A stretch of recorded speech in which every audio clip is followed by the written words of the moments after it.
ሁለት የሚዋደዱ ጓደኛሞች ሞገስና ብሩክ ሁለቱም የየራሳቸውን የሚወዷቸው ነገሮች ሲመርጡ ጓደኝነታቸው ልዩነት ፈጥሯል። ብሩክም የገዛ ልጁን ምሳሌን ለማዳን የሷን ህይወት ለማትረፍ ሲል ሉላ አለችበት ድረስ ዝናን ወስዶታል። ሞገስ በጣም አዘነ። እንዴት እንደዚህ ታደርገኛለህ? እንዴት ታዋርደኛለህ? በቁም የገደልከኝ ሲል ለብሩክ መለሰለት። ይቅርታ አድርግልኝ፣ ይህንን ሁሉ መስዋዕትነት ለመክፈል ያሰብኩት ለልጄ ነው፣ እንዳትቀየመኝ ይቅርታ ሞገስ ሲል ለሞገስ ነገረው።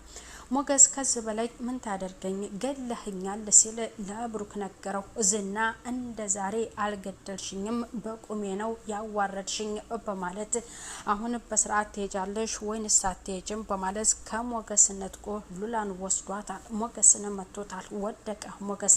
አይዞህ ሞገስ ብሎ ጓደኛው ብሩክ ሊያነሳው ሲያስብ ከጣልከኝ በኋላ ልታነሳኝ ነው ወይ? አላውቅህም፣ እንዳትጠጋኝ ሲል ለብሩክ ነገረው። ሞገስ በጣም ቅራለው። በሚወደው ጓደኛ የሱ ልጅ ለማትረፍ ሲል ብዙ መስዋዕትነት የከፈለው በፊትም ቢጎዳውም ቤቱን ለመግዛትና ከግዢው በላይ ደግሞ ጭማሬ ገንዘብ አድርጎ የሰጠውና ልጅቷ ከሀገር ወጣ ህይወቷ መትረፍ ስላለበት ከጎን እኔ አለሁልህ ያለው ጓደኛ ነበር።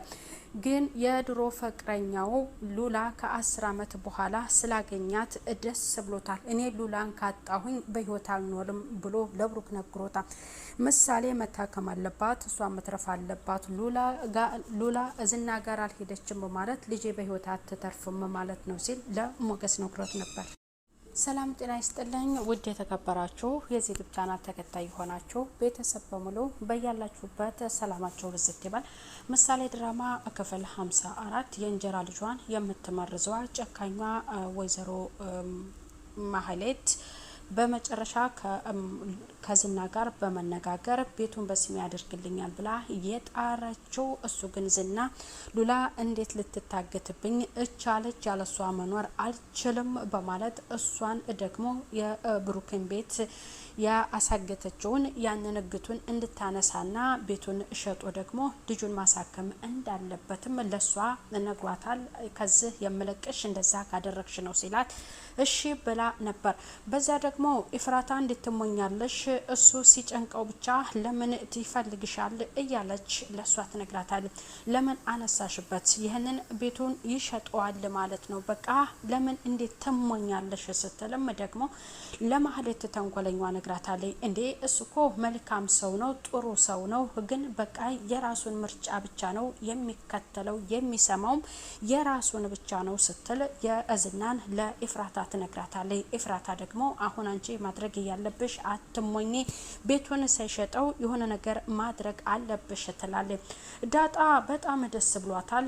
እግቱን ስላነሳች ምሳሌ ሄዳ ልትታከም እንደሆነ ያንን ስላወቀች ብሩክ ደስ ብሎታል ስትልም ለቅድስትና ለምሳሌ ትናገራለች። ምንድነው ንገሪን ሲሏትም ለነግራቸው አልችልም ስትል ትነግራቸዋለች። ምሳሌ ምቅፍ ታደርጋታለች። ለምንድነው ያቀፍሽኝ ስትላት አባቴን ያስደሰተው ነገር ሁሉ እኔን ያስደስተኛል ስትል ለዳጣ ነግራታለች። ዳጣ በጣም ደስ ብላት በመጨረሻም ወይዘሮ ማህሌት ያደረገችውን ነገርም ትነግራታለች። የእግቱን ስላነሳችና ቤቱን መሸጥና ልጅቷ መታከም አለባት። ስለዚህ ሞገስ አሁን ላይ ቢያዝንም ብሩክ ደግሞ ደስተኛ ሆኗል ስትል ትናገራለች። ብሩክና ዳጣ ተገናኙ። ሞገስ እንዳዘነበት ለዳጣ ነገራት። በቃ አንድ ሰው ሲተርፍ የአንድን ሰው ህይወት ለማትረፍ አንድ ሰው መጎዳት አለበት፣ በቃ ህይወት እንደዚህ ነው ስትልም ለብሩክ ነግረዋለች። ብሩክ ግን የልጁን ህይወት ለማትረፍ ሲል ነው ይህን ትልቅነት መስዋዕትነት እየከፈለው። ወይዘሮ ማህሌት በጣም የተንጨረጨረችው እንዴት ዝና አሳልፎ ይሰጥብኛል ቤቱን፣ እንደዛማ ከሆነ አንላቀቅም እያለች እየዛተች ነው። ወደ ሆስፒታል ይዟት ገብቶ ነፍሰ ጡር እንደሆነች ብሎ አብራ አድረሻል በማለት ከሞገስ ጋር ለምን አብረሽ አድረሻል እያለ እሷን ለማስመርመርም ይዟት ገብቶ ነበር። እንዴት ከዶክተሮቹ ጋር ተነጋግረሽ ነው ወይ ያልሆነው ነገሩ ወይንስ እሱ ወንድ አይደለም እያለ ለሷ ሲነግራት እሱ እንደዚህ አይነት ሰው አይደለም ስትል ትነግረዋለች። አሁን ወደ ቤት መሄድ አለብን ይላታል። እሷም ውሰደኝና ከዚህ ካለሁበት ብትገለኝ ይሻላል፣ እሱን ግን እንዳትነካው ስትል ለዝና ትነግረዋለች። ከሱ ከመናጢ ድሃ እንዴት እሱ ልትመርጭ ቻለሽ? እኔ ሀብታም ነኝ፣ ቤትም ጥሩ ቤት አለ፣ እኔ ላንቺ የማልመጥንሽ ወንድ ነኝ ወይ ወንስ ፍቅር እኔ አሰጣጥ አልችልም ወይ እያለ ለሉላ ይነግራታል። ሉላ ደግሞ እሱን እንዳትነካው ከገደልከው እኔን እግደለኝ እያለች መሰቃየትን እንደሆነ የለመድኩት ነው ስትል ተናግራለች። ቅድስትም ደስ ብሏት ከምሳሌ ጋር ቤቱን እናሰናደው ብሩክ ሲመጣ በማለትም ስለነገረቻቸው ዳጣ ቤታቸውን ለማሰናዳት ወስኗል። ሞገስ በጣም ተናዶ ለመደው ቦታ መጠጡን እየጠጣ ነው። ዳጣ በጣም ተሰምቷታል። ቀጥታ ወደ እሱ ጋር ደወለ። ለምንድነው እንደዚህ የሆንከው? ምን ሆነሃል? ስትል እነግረዋለች። ተለመደው ቦታ ነይ ቶሎ ሲልም ለዳጣ ነግሯታል። ሁለቱም ተገናኙ። እሱም እንግዲህ ባለበት ሁኔታና ብሩክ የሚባልን ሰው ስሙን እንዳታነሽብኝ አላውቀውም ሲል ለዳጣ ነግሯታል። ዳጣ እንግዲህ ባለበት ሁኔታ የብሩክ ልጅ መትረፍም ስለምትፈልግ የሉላ ዝና ጋር መሄድም እንግዲህ ለሱ በጣም አንገብጋቢ ቢሆንበትም ደስ ባይለውም ደግሞ ይች ልጅ ወደ ውጪ ሄዳ መታከም ስላለባት እያለ ብዙ መስዋዕትነት እየከፈለው ጓደኛውን ከቶታል። በዛም ደግሞ ብዙም ደስተኛ አልተሰማም።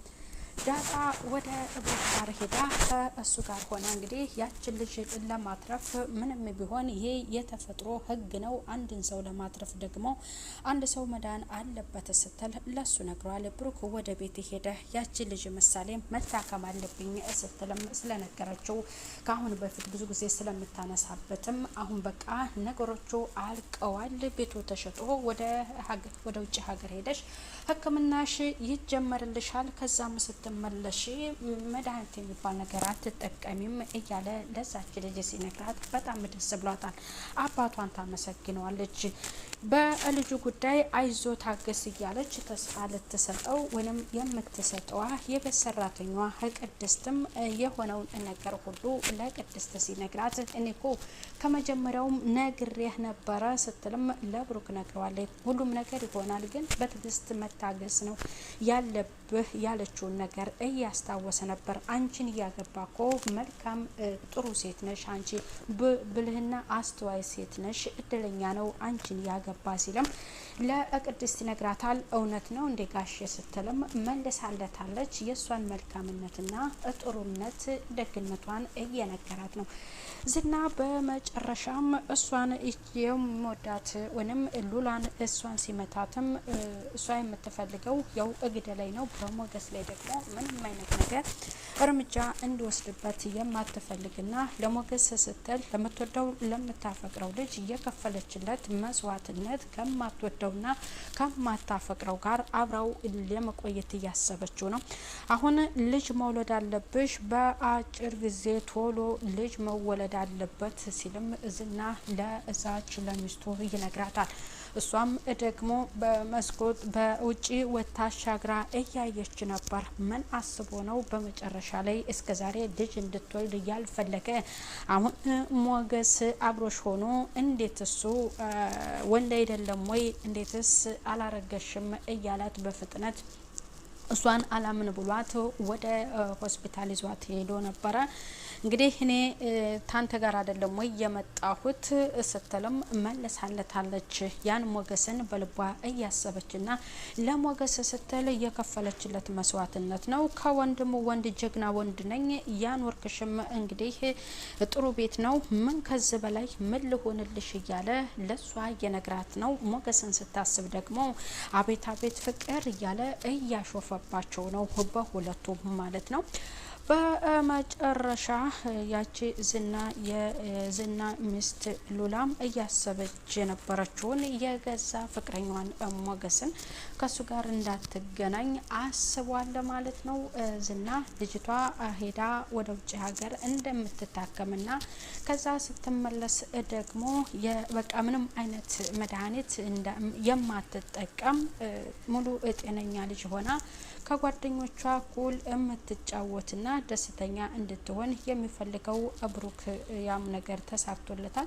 የጓደኛው ነገር የሞገስ ደግሞ ቅሬታ ፈጥሮበታል። ምክንያቱም ለልጁ ሲል የከፈለው ትልቅ መስዋዕትነትም ሞገስ አለ። ብሩክ ደግሞ ያንን ነገር የጓደኝነቱን የካደው ለልጁ ልጁን ለማትረፍ ሲል ነው። የልጅን ነገር ልጅ ወልደ ታውቀዋለህ ሲልም ባለፈው ነግሮታል። ኢፍራታ ተንኮለኛዋም እንዴት እንደዛ አሳልፈሽ ቤቱን እንዲሸጥ ታደርጊያለሽ ብያለች። ሌላ ጥፋት እንድትፈጥር አድርጋታለች። እኔ ሳስበው የሆነ ነገርን ይወድልኝ ይመስለኛል አሳልፎ እማ ቤቱ እንዲሸጥ አያደርገውም ዝና ስትልም ለኢፍራታ ነግራታለች። ያድርግ